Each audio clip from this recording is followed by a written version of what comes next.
Alhamdulillah al-mun'imi ala khalqih al-mutafaddili bi ihsanihi wa karamih alladzi nazzala al-furqana ala 'abdihi liyakuna lil 'alamina nadhira wa usalli wa usallimu ala man ba'athahu Allahu rahmatan lil 'alamina basyira wa nadhira wa da'iyan ila Allah bi idnihi wa sirajan munira sallallahu alaihi wa ala alihi wa sahbihi wa sallam tasliman katsira. Jamaah sekalian yang dirahmati oleh Allah Subhanahu wa taala, insyaallah pada pagi hari ini kita akan melanjutkan apa yang sudah kita pelajari di 2 pekan yang lalu, yaitu tentang mahar, dan kali ini kita akan membahas segala sesuatu yang berhubungan dengan konflik-konflik tentang mahar atau mas kawin. Yang akan kita bahas pada pagi hari ini yang pertama yaitu bab tentang wajibnya memberikan mahar dan kapan mahar tersebut menjadi gugur atau tidak dapat dimiliki oleh seorang wanita. Ibnu Qudamah rahimahullahu taala berkata, setiap perceraian yang terjadi disebabkan oleh pihak wanita dan wanita tersebut belum digauli. Nah, ini kita perlu garis bawahi, dan wanita tersebut belum digauli, maka wanita tersebut tidak mendapatkan mahar sama sekali. Kalau perceraian ini terjadi disebabkan oleh wanita. Nah, contohnya apa? Seperti misalnya wanita tersebut murtad. Ya, nanti kita akan bahas ya, kita baca dulu secara umum, baru setelah itu kita akan bahas satu persatu. Seperti jika wanita tersebut atau istri tersebut murtad, maka dia tidak mendapatkan mahar sedikit pun kalau belum digauli. Kemudian apabila ia menyusui atau disusui, nanti kita akan bahas juga, atau terjadinya pembatalan pernikahan lain disebabkan oleh cacat yang ada pada diri wanita tersebut, maka wanita tersebut tidak mendapatkan mahar sama sekali kalau belum digauli. Atau karena wanita tersebut terbebaskan, misalnya dia jadi budak atau jadi hamba sahaya, dan dia menikah juga dengan suaminya yang merupakan hamba sahaya, dan ketika wanita tersebut dimerdekakan oleh tuannya, dan dia meminta cerai, maka dia tidak mendapatkan mahar sama sekali kalau dia belum digauli. Nah, kenapa saya harus mengulang-ulangi kalau dia belum digauli? Karena wanita kalau sudah digauli, walaupun hanya 1 kali, maka dia berhak mendapatkan mahar full secara keseluruhan. Apapun itu alasannya, maka wanita tersebut berhak mendapatkan mahar secara lengkap atau secara full. Dan kita akan bahas satu persatu apa-apa saja poin yang sudah kita jabarkan tadi, yaitu yang pertama, jika mahar tersebut sudah ditentukan dan ditetapkan untuk seorang wanita ketika melangsungkan akad pernikahan, maka wanita tersebut sudah berhak untuk mendapatkan mahar tersebut. Misal, laki-laki menikah dengan seorang wanita dan ketika di akad nikah tersebut dikatakan bahwasanya saya akan memberikan mahar 5 gram emas kepada istri tersebut. Nah, maka setelah terjadinya akad nikah, istri tersebut sudah berhak untuk mendapatkan mahar tersebut. Dan mahar tersebut bisa untuk didapatkan sama istri secara full apabila sudah terjadi hubungan biologis di antara keduanya atau hubungan suami istri. Dan apabila terjadi perceraian sebelum terjadi hubungan biologis di antara keduanya, maka istri berhak mendapatkan 50% atau setengah dari mahar tersebut. Jadi jamaah sekalian yang dirahmati oleh Allah Subhanahu wa taala, kita harus perlu tahu dulu ya, yang namanya mahar adalah hak murni bagi seorang istri. Nah, kapan istri tersebut bisa mendapatkan mahar secara 100% yaitu ketika dia sudah digauli. Dan apabila terjadi perceraian sebelum digauli, maka istri berhak mendapatkan 50% dari mahar tersebut apabila sudah ditentukan. Misalnya tadi ya, A menikah dengan B, kemudian maharnya adalah 5 gram emas, dan ternyata 2 hari setelah akad nikah terjadi ketidakcocokan dan mereka belum digauli, maka perempuan tersebut berhak mendapatkan 2,5 gram emas, dan yang 2,5 gram lagi kembali kepada suaminya. Kemudian jemaah sekalian yang dirahmati oleh Allah Subhanahu wa taala, kita sudah tahu tadi ya, kita sudah bahas bagaimana mahar dapat dimiliki, yaitu pada saat diucapkan ketika akad nikah. Jadi ketika akad nikah, pada saat diucapkan, maka istri sudah berhak dengan mahar tersebut. Berbeda dengan kalau akad nikah dan tidak diucapkan maharnya berapa, dan terjadi perceraian sebelum terjadinya hubungan biologis, maka perempuan mendapatkan mut'ah atau mendapatkan hadiah. Dan ini sudah kita bahas pada pertemuan yang lalu, alal musi'i qadaruhu wa alal muqtiri qadaruhu mata'am bil ma'ruf. Kalau orang yang tajir, orang yang mempunyai uang banyak, maka dia berhak memberikan kepada istrinya hadiah yang besar juga. Kalau terjadi perceraian sebelum terjadinya hubungan biologis di antara keduanya. Dan kalau lakinya biasa-biasa atau ekonominya cenderung menengah ke bawah, maka dia berhak memberikan kepada istrinya apapun saja yang menurut dia cukup dan menurut dia adalah tidak sesuai atau tidak melampaui ekonominya. Dan yang paling minimal yaitu baju yang bisa dipakai untuk sholat atau bahasa kita seperangkat alat sholat. Kemudian jamaah sekalian yang dirahmati oleh Allah Subhanahu wa taala, yang akan kita bahas saat ini dan seterusnya adalah bagaimana kondisi mahar seorang wanita apabila wanita tersebut diceraikan sebelum terjadinya hubungan biologis, ya, sebelum terjadinya hubungan biologis, karena setelah terjadi hubungan biologis maka perempuan atas alasan apapun dia berhak mendapatkan maharnya secara full. Kemudian jemaah sekalian yang dirahmati oleh Allah Subhanahu wa taala, Allah Subhanahu wa taala menjelaskan melalui nabinya Nabi Muhammad SAW, yaitu bagaimana seorang wanita berhak mendapatkan mahar karena dia sudah memberikan keperawanannya atau sudah memberikan sesuatu yang sangat berharga yang ia miliki kepada suami tersebut. Maka dikatakan falahal mahru bimastahalla min farjiha.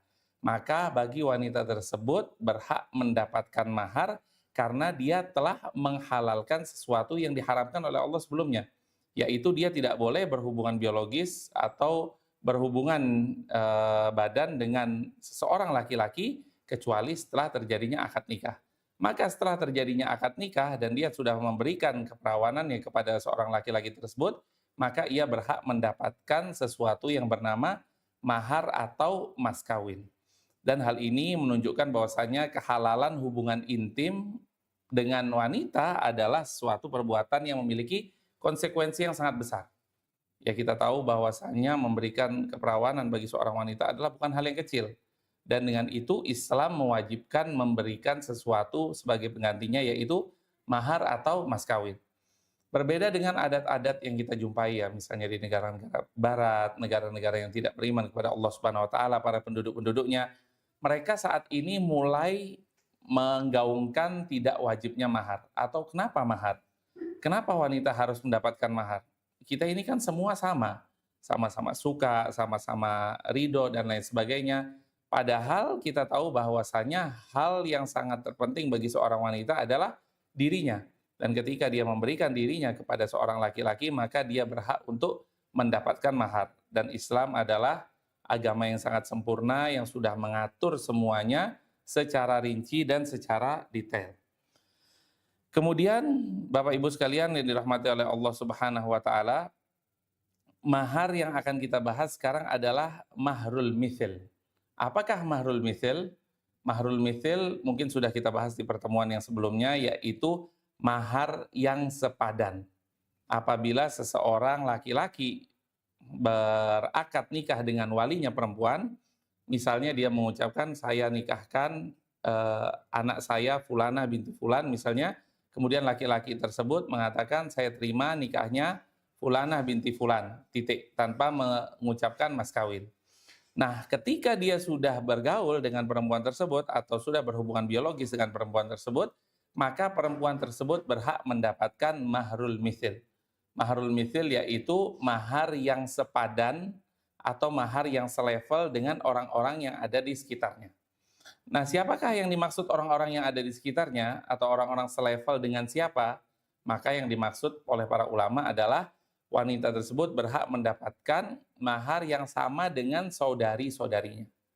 Nah, misalnya saudari-saudarinya mendapatkan 5 gram emas, ya dia ketika tidak disebutkan maharnya, maka dia berhak seperti saudari-saudarinya. Mungkin kalau di luar negeri ya, di Arab Saudi misalnya maharnya 30.000 atau 40.000 atau sekitar 150-an juta atau 200-an juta. Kalau saudari-saudarinya mendapatkan mahar seperti itu, maka dia juga mendapatkan mahar seperti itu. Nah, kalau saudari-saudarinya belum ada yang nikah misalnya, maka bisa dilihat maharul misilnya, yaitu saudari-saudari dari anak pamannya, anak paman laki-laki atau yang biasa kita sebut dengan sepupu. Nah, misalnya sepupunya dia dapat berapa? Oh, ada sepupunya dia perempuan, maharnya 30.000 real juga atau 150 juta juga. Ya berarti dikiaskan dengan hal itu, maka dia berhak mendapatkan sekitar 150 juta juga. Nah, kalau dia di Indonesia misalnya, ternyata sepupu-sepupunya sudah lebih dahulu menikah dan maharnya misalnya 5 gram emas, maka wanita tersebut juga berhak untuk mendapatkan 5 gram emas sesuai dengan apa yang didapatkan oleh orang-orang yang selevel dan orang-orang yang sepadan dengan wanita tersebut. Kita masuk kepada masalah kedua, yaitu jika terjadinya perceraian sebelum wanita tersebut digauli. Apakah yang terjadi pada mahar wanita tersebut? Kita akan bahas karena ini ada agak beberapa banyak pembagian-pembagiannya, jadi kita akan bahas satu demi satu. Kalau terjadi perceraian yang disebabkan oleh wanita, yaitu seperti yang sudah kita jelaskan tadi, maka wanita tersebut tidak mendapatkan mahar sama sekali atau gugur maharnya. Nah, kenapa hal ini dilakukan? Kenapa hal ini disyariatkan oleh para ulama? Kenapa hal ini dinukilkan oleh para ulama? Yaitu karena kalau misalnya perceraian tersebut disebabkan oleh wanita, dan ternyata wanita tersebut berhak mendapatkan setengah dari mahar, maka ini akan dijadikan mainan oleh para wanita. Ketika dia sudah berakad nikah dengan laki-laki, maka di hari pertama dan hari kedua dia nyari-nyari atau berusaha bagaimana caranya agar dia pisah. Padahal sebelum itu dia sudah menetapkan kepada pihak suaminya, saya tidak mau dinikahi kecuali mas kawin saya atau mahar saya 15 juta misalnya.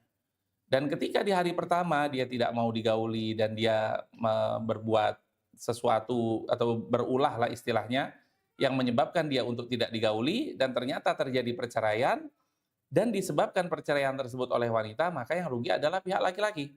Dan kemudian wanita tersebut pergi ke laki-laki lain dan melakukan hal yang sama, dan dia mendapatkan setengah mahar. Kemudian pergi ke laki-laki lain, belum digauli, dan dia bilang, jangan khawatir, saya masih perawan.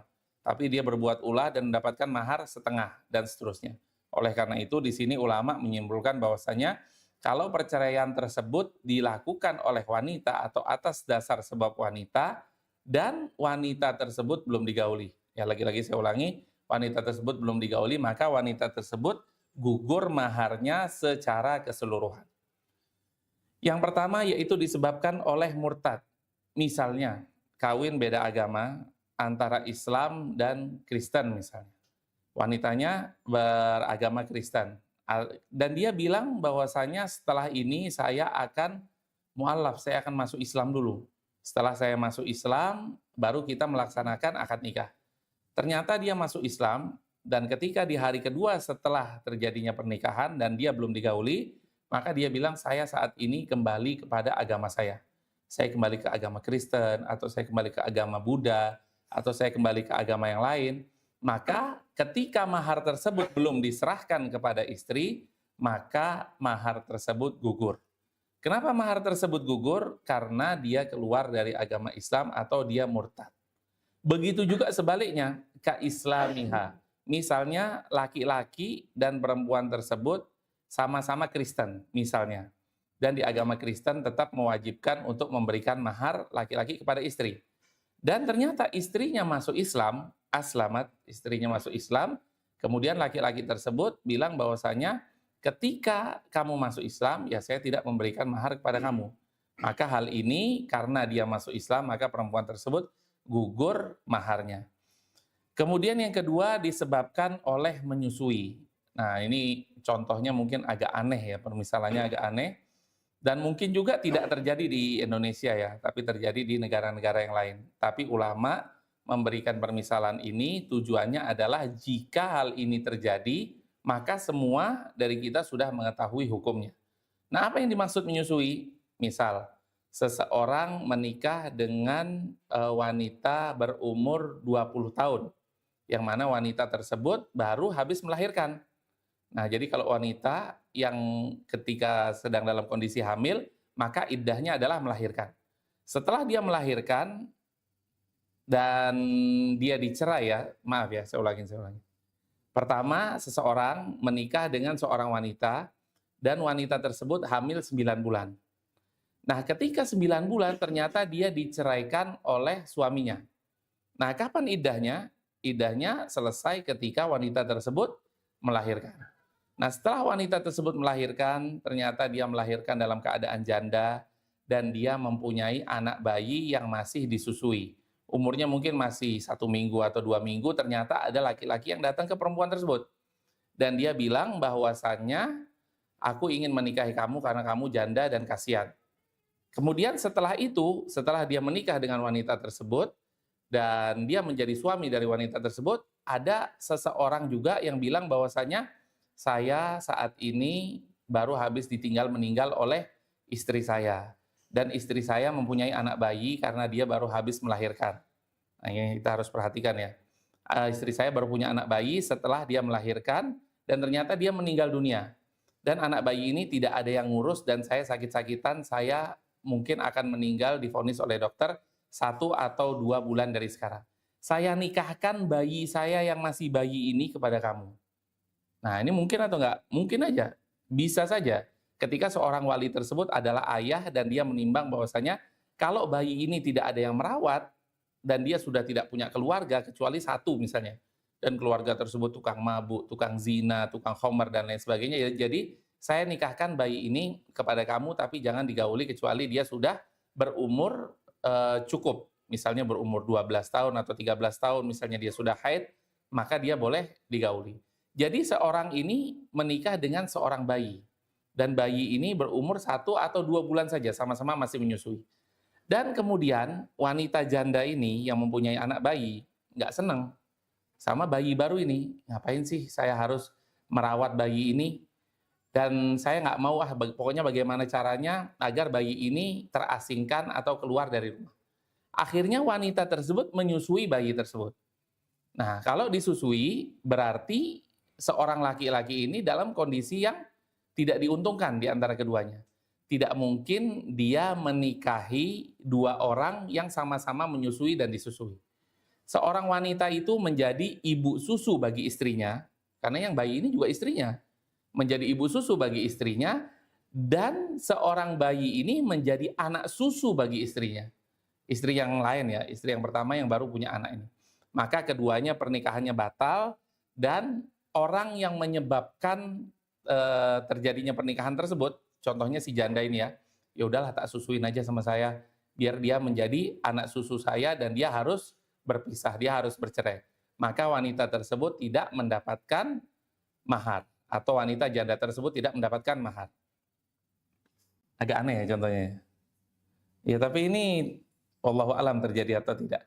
Nah, kalau sebaliknya si istri ini, si bayi yang berumur 2 bulan ini atau 9 bulan misalnya ya, 9 bulan sudah merangkak, dan ternyata istri yang pertama ini sedang dalam keadaan tidur.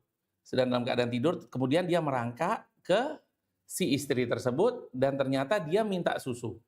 Dia minta susu dan perempuan ini nggak sadar, dia kira anaknya kan yang minta susu, akhirnya disusuilah si bayi tersebut.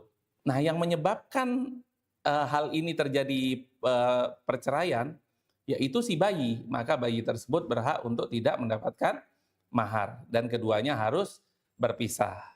Nah, kita nggak terlalu jauh ya di contoh ini karena memang contohnya agak-agak jauh gitu ya. Kemudian contoh berikutnya, apabila terjadi perceraian disebabkan oleh istri atau oleh wanita tersebut dan wanita tersebut belum digauli. Dan ini terjadinya perceraian disebabkan oleh cacat yang dirahasiakan oleh istri. Misalnya, sebelum dia menikah, istri tersebut atau perempuan tersebut tidak ngasih tahu ke pihak laki-laki atau tidak ngasih tahu kepada calon mempelai laki-laki bahwasanya dia mempunyai cacat tertentu. Misalnya, dia mempunyai penyakit kulit yang parah yang tidak pernah ada siapapun yang melihat. Termasuk orang tuanya tidak ada yang melihat karena penyakit tersebut misalnya di daerah sekitaran perut. Penyakit kulit yang sangat tidak disukai dan siapapun yang melihat merasa jijik kepada penyakit tersebut. Maka setelah dia menikah dan ternyata suaminya baru tahu dan hal ini dirahasiakan oleh istrinya sebelum menikah dan terjadi perceraian di antara keduanya atas sebab ini, maka wanita tersebut tidak mendapatkan mahar sama sekali kalau dia belum digauli. Karena apa? Karena dia menyembunyikan sesuatu yang tidak harusnya disembunyikan. Jadi itu terjadi setelah akad nikah. Karena kata ulama, di sini seolah-olah istri sendiri yang menyebabkan terjadinya perceraian. Dengan cara dia tidak memberitahukan kepada calon suaminya bahwasanya dia mempunyai penyakit tertentu. Kemudian jamaah sekalian yang dirahmati oleh Allah Subhanahu wa taala, namun jika terjadi penyakit tersebut atau cacat tersebut pada suami, maka istri tetap berhak mendapatkan mahar secara full apabila sudah digauli dan dia berhak mendapatkan mahar 50% atau setengah dari mahar bila belum digauli.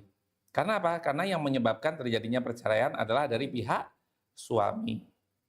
Saya minum dulu ya.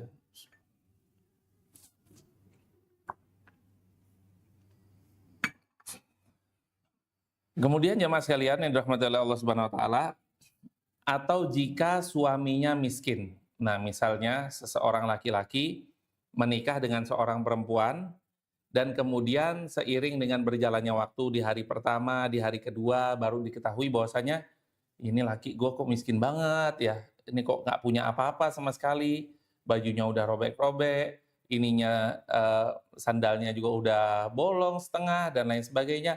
Ternyata dia tidak mau dan dia tidak menerima kalau keadaan kondisi ekonomi suaminya sangat-sangat tidak mampu dan dia meminta cerai, maka wanita tersebut tidak mendapatkan atau tidak berhak mendapatkan mahar sama sekali. Atau kewajiban mahar bagi suami gugur karena sebab ini, yaitu karena istri meminta cerai kepada suaminya karena suaminya sangat miskin. Di sini ulama menyampaikan pendapat bahwasannya alasannya adalah karena sangat banyak sekali perempuan yang mampu bersabar menghadapi kesulitan ekonomi suaminya atau menghadapi kondisi kemiskinan suaminya. Jadi itu bukan merupakan alasan bagi seorang perempuan untuk meminta cerai yang mana dengan itu dia bisa berhak mendapatkan setengah dari mahar. Nah, kalau contohnya yang laki tadi punya penyakit misalnya, maka itu di luar konsekuensi perempuan tersebut. Maka ketika perempuan tersebut meminta cerai atau terjadinya perceraian di antara keduanya dan itu merupakan salah dari suaminya, misalnya dia tidak menyebutkan ya bahwasanya dia punya penyakit menular atau dia punya penyakit kulit yang parah, maka istri tersebut berhak mendapatkan setengah dari mahar bila belum digauli. Nah, kalau dia sudah digauli maka dia berhak mendapatkan mahar secara keseluruhan. Kemudian jemaah sekalian yang dirahmati oleh Allah Subhanahu wa taala, alasan berikutnya yaitu apabila seseorang dibebaskan dari perbudakan, dan tadi sudah kita bahas ya, kita tidak terlalu mendalami hal ini karena memang sekarang sudah tidak ada perbudakan. Tapi seorang budak laki-laki menikahi seorang budak perempuan dan orang yang merdeka hendaknya dia menikahi wanita yang merdeka juga. Jadi ketika strata sosialnya sudah beda atau sudah timpang atau sudah timpang misalnya, ketika istrinya sudah dimerdekakan, maka istrinya lebih tinggi derajatnya. Nah, dan ketika itu dia meminta cerai, maka dia tidak mendapatkan mahar kalau dia belum digauli. Jadi di antara hikmahnya jamaah sekalian yang dirahmati oleh Allah Subhanahu wa taala, seperti yang sudah kita sebutkan tadi, jika mahar tidak gugur ketika istri yang meminta terjadi perceraian, maka hal ini menyusahkan pihak laki-laki. Kenapa menyusahkan pihak laki-laki? Karena memang laki-laki akan dijadikan bahan mainan oleh perempuan. Dia datang ke sini, kemudian dia bikin ulah, dan dia mendapatkan setengah dari mahar, kemudian dia datang ke laki-laki lain, dia bilang bahwasanya saya masih perawan, dan saya ingin menikah dengan kamu, kemudian melakukan hal yang sama, dan seterusnya, dan seterusnya. Akhirnya, laki-laki yang menjadi korban dalam hal ini. Jadi jamaah sekalian yang dirahmati oleh Allah Subhanahu wa taala, kebiasaan buruk ini sudah diantisipasi oleh ulama dan mengatakan bahwasanya mahar akan gagal atau akan gugur apabila pernikahan tersebut digagalkan oleh seorang wanita atau seorang istri. Dengan satu syarat lagi, yaitu jika belum digauli. Namun ketika misalnya sesuatu permasalahan terjadi di antara laki-laki dan perempuan, dan ternyata belum digauli wanita tersebut, dan laki-laki tersebut ingin memberikan mahar tersebut secara full, ya udah nggak apa-apa deh, saya sudah bilang kan, saya mau memberikan mahar 5 gram emas, tapi ternyata terjadi permasalahan cekcok di hari pertama dan hari kedua, dan saya belum menggauli dia misalnya, tapi nggak apa-apa deh, karena saya alhamdulillah uang saya juga banyak, 5 gram emas juga tidak terlalu berarti, ya udah nggak apa-apa, saya berikan mas kawin tersebut kepada istri saya secara full ketika sebelum diceraikan. Maka hal ini tidak mengapa dan diperbolehkan dalam agama. Begitu juga sebaliknya. Misalnya istrinya memang sudah tidak butuh kepada mas kawin tersebut, tidak butuh kepada mahar tersebut.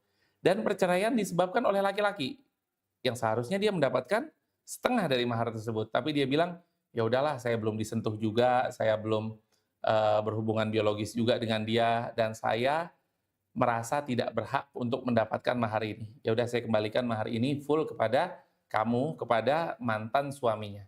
Maka hal ini juga tidak mengapa. Jadi seseorang yang memberikan lebih kepada istrinya, atau istri yang memberikan lebih daripada hak suaminya, maka hal ini adalah hal yang baik.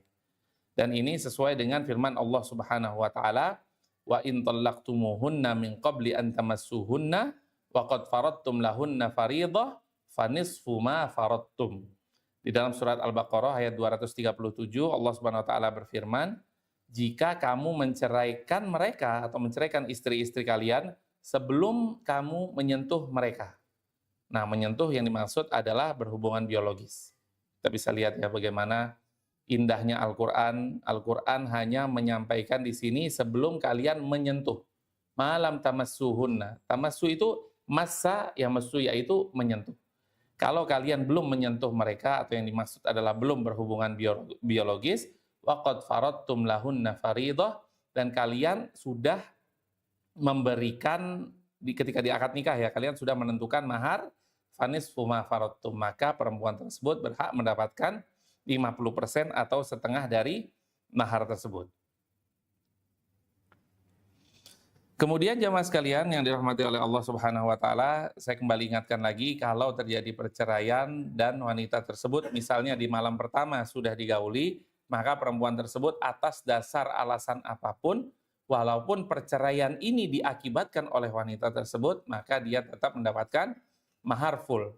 Kenapa dia berhak mendapatkan mahar full? Ya karena dia sudah menyerahkan apa atau barang yang paling berharga bagi dirinya, yaitu sudah menyerahkan kehormatan wanita tersebut. Kemudian jamaah sekalian yang dirahmati oleh Allah Subhanahu wa taala, sekarang kita akan masuk kepada pemaafan dalam mahar.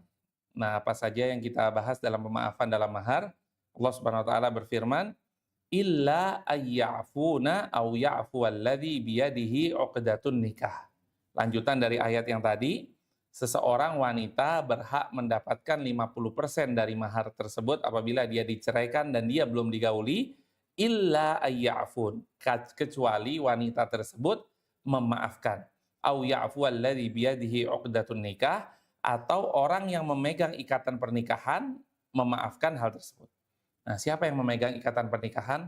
Ya, nanti akan kita bahas perbedaan pendapat di antara para ulama.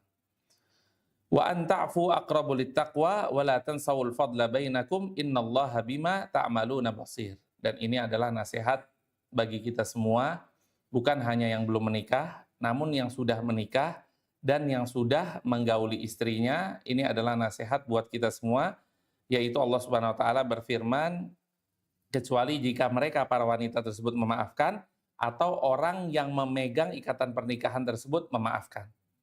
Dan lanjutan dari ayat tadi, wa an ta'fu aqrabu littaqwa, dan pemaafan itu lebih dekat kepada ketakwaan. Wala tansawul fadla bainakum, dan janganlah kalian melupakan kebaikan di antara kalian.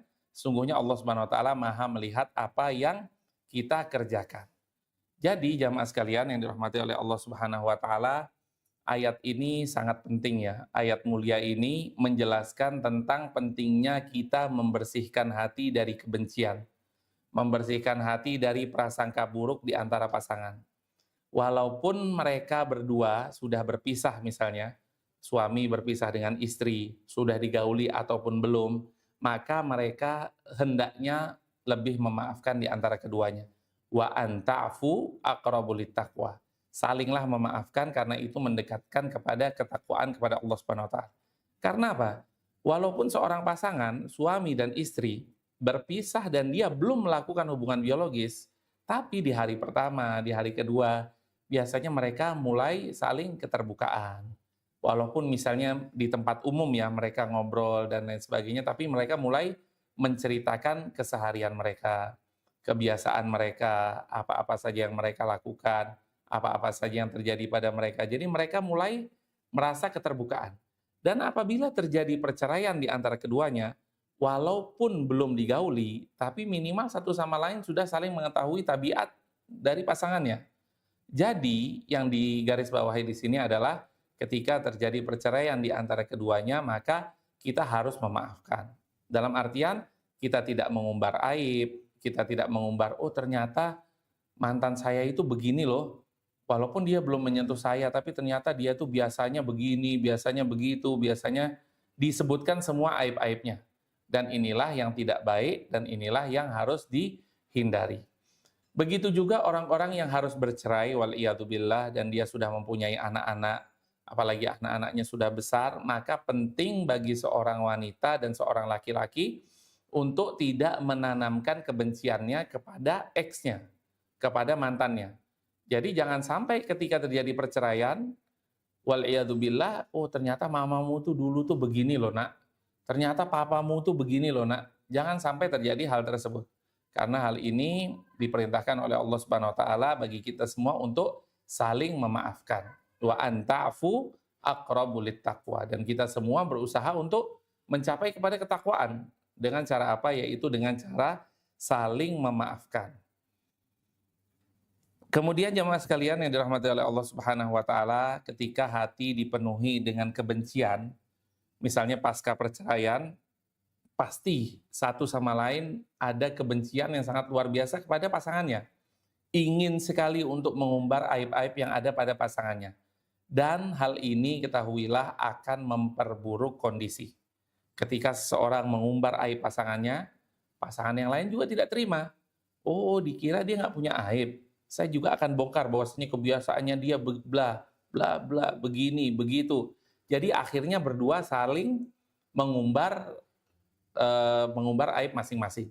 Ada yang mengumbar dengan cara ngasih tahu kepada anaknya, ada yang mengumbar dengan cara ngasih tahu kepada keluarga besarnya, ada malah waliyadzubillah yang mengumbar aib-aib tersebut di sosial media. Di sosial media bahwasanya mantan saya ini begini, mantan saya ini begitu, dan biarlah kedua aib-aib tersebut terpendam dengan adanya perceraian di antara kedua suami istri tersebut. Jadi tidak baik untuk saling mengumbar kebencian. Dan hal itu memperburuk kondisi terutama apabila pasangan tersebut sudah mempunyai anak. Jadi mental anak nanti akan terganggu. Yang tadinya dia tidak tahu bahwasanya kebejatan-kebejatan suaminya atau kebejatan-kebejatan ayahnya, maka dikasih tahu oleh mantan istri dari ayahnya, dikasih tahu oleh ibunya. Dan kemudian juga sebaliknya, dia tadinya tidak tahu kesalahan-kesalahan yang dimiliki oleh ibunya, tapi dikasih tahu oleh ayahnya, maka ini hal yang tidak baik untuk anak tersebut. Jadi orang yang terjadi perceraian di antara laki-laki dan perempuan, maka kita saling menasehati agar tidak membongkar aib satu sama lain. Dan ini berpotensi untuk memperburuk suasana di antara mereka berdua. Kemudian jemaah sekalian yang dirahmati oleh Allah Subhanahu wa taala, illa ayyafuna aw ya'fu alladhi biyadihi 'uqdatun nikah. Kecuali jika wanita-wanita tersebut memaafkan mahar, seperti contohnya yang tadi ya. Ya udahlah karena kamu belum nyentuh saya dan saya nggak butuh dari ini 5 gram emas, maka saya kembalikan mahar ini kepada kamu. Aw ya'fu alladhi biyadihi 'uqdatun nikah, atau orang yang memegang kendali pernikahan memaafkan. Nah, siapa yang memegang kendali pernikahan tersebut atau yang memegang ikatan pernikahan? Di sini ulama berbeda pendapat. Pendapat mayoritas mazhab Hambali mengatakan bahwasanya au ya'fu alladzi biyadihi 'uqdatun nikah, yang dimaksud adalah suami. Jadi boleh memberikan mahar tersebut apabila suami sudah tidak butuh lagi. Ya udah, walaupun saya belum menyentuh kamu, saya belum berhubungan biologis sama kamu, tapi nggak apa-apa, ini mahar menjadi milik kamu semua. Karena dimaafkan oleh suami. Dan ada juga yang pendapat lain, yaitu pendapatnya Ibnu Taimiyah, yang dimaksud adalah alladzi biyadihi 'uqdatun nikah adalah wali dari perempuan. Nah, wali dari perempuan, misalnya perempuan tersebut belum digauli, maka wali, dan wali ini khusus untuk ayah kandung. Di pertemuan-pertemuan lalu kita sudah bahas ya, bagaimana ayah kandung berbeda dengan wali-wali lainnya. Karena ayah kandung adalah orang yang paling kasihan, orang yang paling sayang terhadap putrinya. Dan ketika ayah kandung tersebut mengatakan, oke, kamu belum menyentuh putriku, maka ini mas kawinnya saya kembalikan semua kepada kamu. Dan ini tidak boleh dilakukan kecuali oleh ayah kandung saja. Nah, misalnya kakak kandungnya yang menikahkan dia, dia bilang, ya udah, ini mas kawinnya saya kembalikan, boleh apa tidak? Nggak boleh. Karena mas kawin itu adalah hak dari perempuan. Jadi andai kata perempuan tersebut tetap berhak atau tetap menginginkan setengah dari mas kawin karena dia belum digauli, maka tidak boleh wali lainnya selain bapak kandung untuk menyuruh mengembalikan. Kalau dia menyuruh untuk mengembalikan, maka dia harus mengganti. Kenapa bapak boleh? Karena sesuai dengan keumuman hadis, anta wa maluka li abik. Kamu dan apa yang kamu hasilkan, yaitu harta-hartamu, pada hakikatnya adalah milik dari orang tuamu atau milik dari ayahmu. Dan di dalam pemaafan ini ada satu syarat yang sangat penting, yaitu perempuan yang boleh mengembalikan mahar, kan tadi harusnya dia dapat 50% ya. Tapi dia boleh mengembalikan mahar, ya udahlah, saya nggak butuh sama sekali kepada mas kawin yang kau berikan, ini silahkan diambil kembali. Syaratnya adalah perempuan tersebut harus rosyidah, atau perempuan tersebut harus dewasa. Dewasa apa? Dewasa secara mental dan dewasa secara ekonomi. Jadi ketika perempuan tersebut mengembalikan mahar, dia harus tahu konsekuensinya. Dan dia harus dalam keadaan sadar bahwasanya yang saya kembalikan, mahar ini adalah saya benar-benar tidak butuh. Walaupun dia sudah dewasa, kan ada ya, orang yang sudah dewasa, yang sudah besar, yang sudah berumur 20, 30 tahun, tapi dia tidak cakap mengelola ekonomi. Dia nggak tahu kalau emas 5 gram ini berharga. Ya udahlah, saya balikin aja. Nah, misalnya seperti itu, maka tidak sah pengembalian hal tersebut. Dan dia tetap mendapatkan setengah dari mahar atau 2,5 gram emas. Tapi kalau dia perempuan tersebut yang dalam keadaan rosyidah, dalam keadaan yang cakap, ya maksudnya dalam keadaan dia mengerti, dewasa secara mental, dewasa secara ekonomi, maka dia boleh mengembalikan mas kawin tersebut secara full. Nah, jadi wanita yang masih di bawah umur misalnya, atau dia sudah dewasa tapi dia belum cakap secara ekonomi atau secara mental, maka dia tidak boleh diterima pengembaliannya mas kawin secara utuh. Karena apa? Karena pada dasarnya mas kawin adalah hak dari seorang wanita. Kemudian jamaah sekalian yang dirahmati oleh Allah Subhanahu wa taala, sekarang kita akan bahas bagaimana jika terjadinya perceraian dari pihak ketiga. Nah, ini agak aneh tapi memang terjadi ya. Jadi misalnya tadi kita sudah bahas apabila terjadi perceraian dari pihak perempuan. Wanita tersebut yang berbuat sesuatu yang menjadikan perceraian terjadi. Seperti kalau dia murtad, dia menyusui atau dia disusui, dia terbebaskan dari perbudakan dan lain sebagainya. Dan bagaimana apabila terjadi perceraian dari pihak ketiga dan wanita tersebut belum digauli. Contohnya, hari pertama suami menikah dengan istri secara LDR misalnya. Misalnya secara LDR, ketika itu suaminya umroh bersama dengan mertuanya. Tapi istrinya nih nggak ikut nih. Istrinya nggak ikut dan ternyata di perjalanan misalnya setelah umroh dia bilang, saya ngelihat kamu anak yang baik-baik, udah saya nikahkan kamu dengan putri saya, dengan mas kawin sekian misalnya. Tapi ini putrinya cuma ditelepon saja, nak, saya sudah nikahkan kamu dengan laki-laki orang soleh. Kemudian di perjalanan tersebut, ternyata di hari pertama, di hari kedua, di hari ketiga, ternyata perempuan tersebut tidak tahu kan, tidak tahu apa-apa, ternyata mertuanya ini ngelihat bahwasanya laki-laki ini, ternyata sifat aslinya seperti itu ya. Ya udahlah, saya ceraikan saja. Saya nyuruh laki-laki tersebut untuk menceraikan istrinya. Paham ya? Paham nggak? Saya ulangi lagi ya. Misalnya seorang laki-laki menikah secara LDR pakai Zoom deh misalnya. Pakai Zoom kan, ini laki-laki, ini pihak perempuan dan walinya. Nah ini menikah, saya nikahkan dan saya terima. Akhirnya mereka berdua LDRan nih, LDRan dan belum terjadi hubungan biologis di antara keduanya. Dan ternyata orang lain atau pihak ketiga menghasut si istri tersebut. Dia bilang, tahu nggak ini saya nih lagi sama suamimu loh. Ternyata suamimu itu akhlaknya begini, dia nggak benar, dia kesehariannya tidak benar, dan lain sebagainya, dan lain sebagainya. Tapi dia dihasut. Padahal aslinya nggak begitu. Karena dia tidak suka laki-laki ini menikah dengan perempuan ini. Wah heman banget sih seorang perempuan cantik seperti kamu kok dinikahi sama laki-laki seperti ini. Padahal dia ingin menghasut agar terjadinya perceraian di antara mereka berdua. Akhirnya terhasutlah pihak perempuan ini dan terjadilah perceraian. Nah, siapa yang harus membayar mahar tersebut? Wanita tetap berhak mendapatkan 50% dari mahar tersebut atau setengah dari mahar tersebut karena perceraian bukan karena dia, bukan karena wanita tersebut. Nah, siapa yang harus membayar 50% ini? Maka laki-laki tersebut berhak mengambil dari atau berhak meminta dari pihak ketiga yang menyebabkan perceraian. Nah, jadi dia bilang karena kamu yang menghasut dan hasutan kamu itu tidak benar, bahwasanya saya tidak melakukan seperti apa yang kamu tuduhkan, dan ternyata sekarang terjadi perceraian, dan saya sudah menetapkan mahar yaitu 5 gram emas kepada istri saya, maka saya meminta dari kamu 2,5 gram emas. Nah, 2,5, dan ini berhak atau tidak? Berhak, karena memang terjadinya perceraian dari pihak ketiga. Sekarang paham ya insya Allah ya? Lumayan paham ya? Agak-agak aneh memang contoh-contohnya. Jadi itu tadi, jadi maknanya adalah selama perceraian bukan berasal dari pihak istri, maka seolah-olah suamilah yang menceraikan.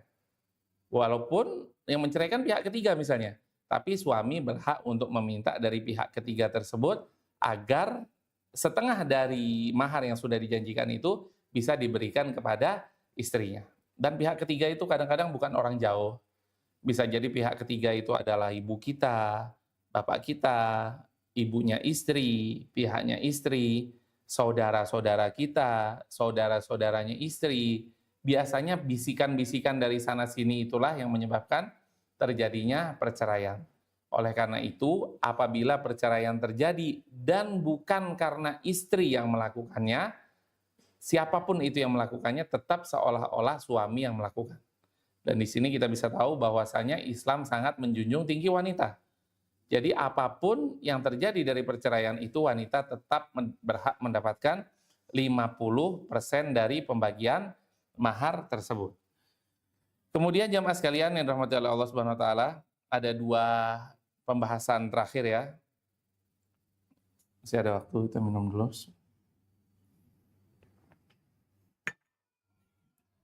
Apabila seseorang suami memberikan mahar kepada istrinya, saya terima nikahnya misalnya dengan mahar 10 ekor kambing, dibayar tunai misalnya. Nah, maka setelah itu dia menyerahkan 10 ekor kambing dan dikelolalah sama pihak istri. Dan ternyata ini mereka berdua belum melakukan hubungan suami istri. Belum melakukan hubungan suami istri dan misalnya di hari pertama dan di hari kedua terjadinya cekcok antara mereka berdua. Tapi ini terlalu cepat ya kalau di hari pertama dan hari kedua. Misalnya mereka menikah LDR. Menikah LDR misalnya berjauhan dan saya memberikan mahar 10 ekor kambing misalnya kepada istrinya. Akhirnya dikelolalah dan selama LDR ini penjajakan di antara mereka berdua selama 1 tahun, dan ternyata setelah 1 tahun kambing ini yang 10 ekor menjadi 20 ekor misalnya. Menjadi 20 ekor karena yang semua satu-satu itu semuanya melahirkan 10 ekor kambing. Nah, dan ternyata terjadi perceraian di antara mereka berdua. Maka harus mendapatkan 50-50. Ya kan, 50% mahar diberikan kepada istri karena terjadi perceraian bukan disebabkan oleh istri, dan yang 50 lagi kembali kepada suami. Dan sekarang kambingnya jadi berapa? Jadi 20 kan? Karena tadi kambingnya 10 dan melahirkan 10. Nah, siapakah yang berhak mendapatkan 10 dan 10 ini? Apakah 50% dibagi rata, ataukah 50% aslinya yang dibagi rata? Nah, para ulama mengatakan bahwasanya yang dibagi rata adalah 50% yang intinya. Misalnya tadi memberikan mas kawin 10 ekor kambing. Maka pada dasarnya 10 dibagi 2, 5. Yang kembali kepada suami yaitu yang 5 ekor saja. Dan yang 5 lagi kembali kepada istri beserta apa yang dilahirkan. Jadi istri mendapatkan 5 plus 10 dari anak-anak kambing tersebut. Dan itu apabila pembagian mahar dalam kasus perceraian sebelum suami istri dan mahar tersebut menghasilkan atau berbuah. Paham ya insya Allah ya, ini maksud ya. Ya jadi tadi misalnya mahar tersebut 10 ekor kambing, dan kambing tersebut 10 itu mempunyai anak atau beranak 10 lagi, maka istri berhak mendapatkan 15, dan yang intinya atau kambing yang kembali kepada suami yaitu yang 5 saja. Dan hal ini juga terjadi sebaliknya misalnya. Misalnya seorang suami memberikan 10 ekor kambing kepada istrinya. Dan ternyata setelah terjadinya akad nikah, mereka berdua cekcok dan tidak akur dan lain sebagainya dan belum digauli, dan ternyata kambing tersebut yang 5-nya mati. Nah, matinya karena apa? Karena tidak dikasih makan, karena tidak dikasih rumput, tidak dikasih air, atau pihak istri lalai dalam mengurus kambing tersebut. Maka pihak suami berhak mendapatkan 50% dari apa yang dia berikan. Misalnya yang dia berikan adalah 10 atau 10 ekor kambing ya, yang 5-nya mati, maka dia harus berhak mendapatkan 5 lagi. Jadi 5 yang masih hidup itu harus kembali kepada suami, karena kelalaian dari pihak istri. Dan ini sesuai dengan kaidah fikih al-kharaju bid-dhaman, yaitu hasil mengikuti kepemilikan. Nah, jadi jika barang tersebut rusak, maka istri bertanggung jawab atas kerugian, dan jika barang tersebut terjadi peningkatan, maka hasilnya menjadi milik istri. Dan itu tadi yang peningkatannya tidak terhubung ya, misalnya punya anak. Nah, bagaimana jika peningkatannya terhubung? Nah, contohnya apa? Seseorang menikahi istrinya dengan mahar $1.000 misalnya, $1.000 Amerika. Dan ketika baru diterima dolar tersebut dan istrinya bilang, wah saya nggak punya uang nih, saya rupiahin deh dolar tersebut. Ternyata ketika dirupiahkan, dolar tersebut berjumlah 15.000 misalnya. 15.000 per 1 US dollar ya. Jadi dia dapat berapa tuh? 15 juta mungkin ya. 15 juta. Dan ternyata terjadi cekcok di antara keduanya, dan keduanya harus pisah, dan harusnya istri mengembalikan $500 kepada suaminya sebagai setengah dari mahar tersebut. Tapi ternyata istrinya bilang, wah saya sudah tukarin nih ke rupiah, dan ternyata sekarang rupiah anjlok banget. Anjlok banget misalnya rupiah jadi 18.000, dan dia tidak mampu untuk mengembalikan $500 dalam bentuk dolar. Maka siapa yang bertanggung jawab di sini? Yang bertanggung jawab adalah istri. Karena seharusnya dia tetap bisa mengembalikan 50% dari mas kawin tersebut, yaitu $500. Walaupun sudah dirupiahkan, ya tetap yang dihitung adalah apa yang dia berikan, yaitu $1.000 dibagi 2 menjadi $500. Kecuali jika suami tersebut memaafkan. Dan ini sesuai dengan sabda Rasulullah SAW, rahimallahu rajulan samhan idza ba' wa samhan idza ishtara wa samhan idza iqtada. Semoga Allah Subhanahu wa taala merahmati orang yang murah hati dalam berjual beli, murah hati dalam menagih, dan murah hati dalam memberikan hak. Jadi tetap ya di antara keduanya itu ada yang namanya antarodin, atau keduanya saling ridho di antara mereka berdua. Kalau bisa diselesaikan dengan cara kekeluargaan, maka itu lebih baik lagi. Kalau tidak bisa dengan cara kekeluargaan, maka sesuai dengan apa yang kita bahas tadi. Jadi semua yang kita bahas tadi adalah apabila terjadi perceraian atau permasalahan di antara suami dan istri belum digauli atau belum disentuh. Dan yang terakhir yaitu bagaimana apabila seorang suami tersebut sudah satu kamar dengan seorang istri, namun dia belum melakukan hubungan biologis. Nah, misalnya dia tetap sudah satu kamar, walaupun dia penjajakan, tapi dia sudah tidur bersama dalam satu kamar. Tapi suami tersebut bilang bahwasanya saya belum berhubungan biologis dengan dia. Dan istri tersebut juga bilang, iya benar, saya belum disentuh dalam artian belum berhubungan biologis dengan suami saya.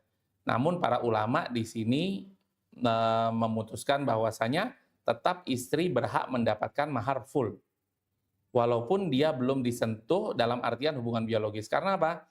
Karena dia sudah di dalam kamar, dia sudah bersama, dia sudah melihat apa yang tidak seharusnya dilihat dari istrinya ketika belum menjadi istrinya. Jadi di sini Islam sangat menjunjung tinggi hak-hak perempuan, dan kalau kita lihat dari tadi sebagian besar adalah semua demi kemaslahatan perempuan atau demi kemaslahatan istri.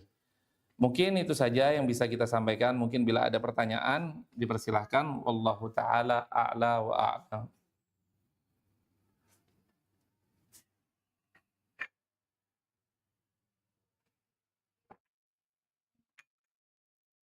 Agak ribet nih. Kalau dulu, kalau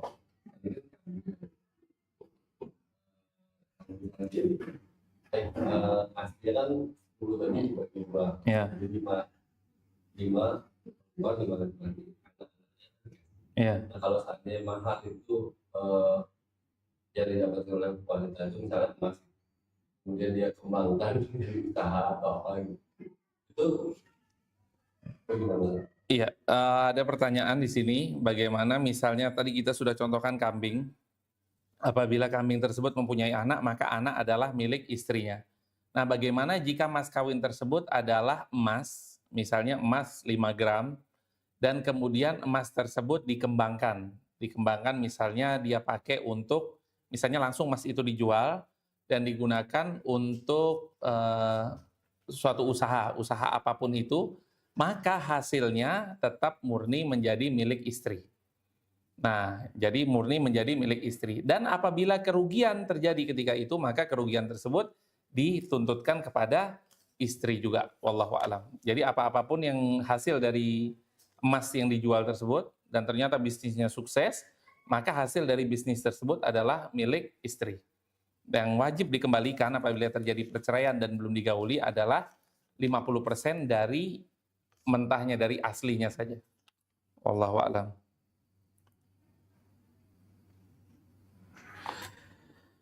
Bismillah, afwan Ustadz mau bertanya bagaimana hukum pembagian mahar untuk perceraian dari pernikahan di bawah tangan atau nikah siri buat wanita yang sudah digauli, sedangkan suami masih mempunyai istri sah. Syukron, jazakumullah khair.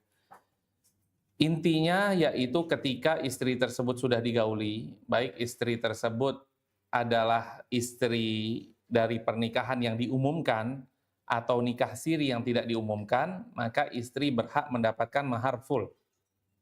Berhak mendapatkan mahar full, dan apabila terjadi perceraian, maka istri tersebut tetap harus iddah, iddahnya yaitu 3 kali suci, dan apabila suami tersebut meninggal dunia dan sebelum diceraikan, maka istri siri juga tetap wajib mendapatkan warisan atau berhak mendapatkan warisan.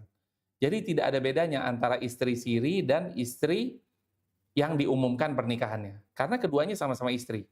Dan apabila dia sudah digauli dengan alasan apapun, maka dia berhak mendapatkan mahar. Mahar secara full, secara lengkap, tanpa dikurangi sedikit pun.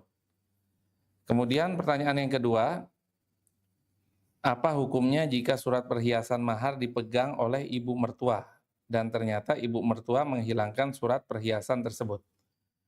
Ya, wallahu a'lam, yang benar adalah mahar adalah hak milik istri, full hak milik istri, apalagi dia sudah digauli.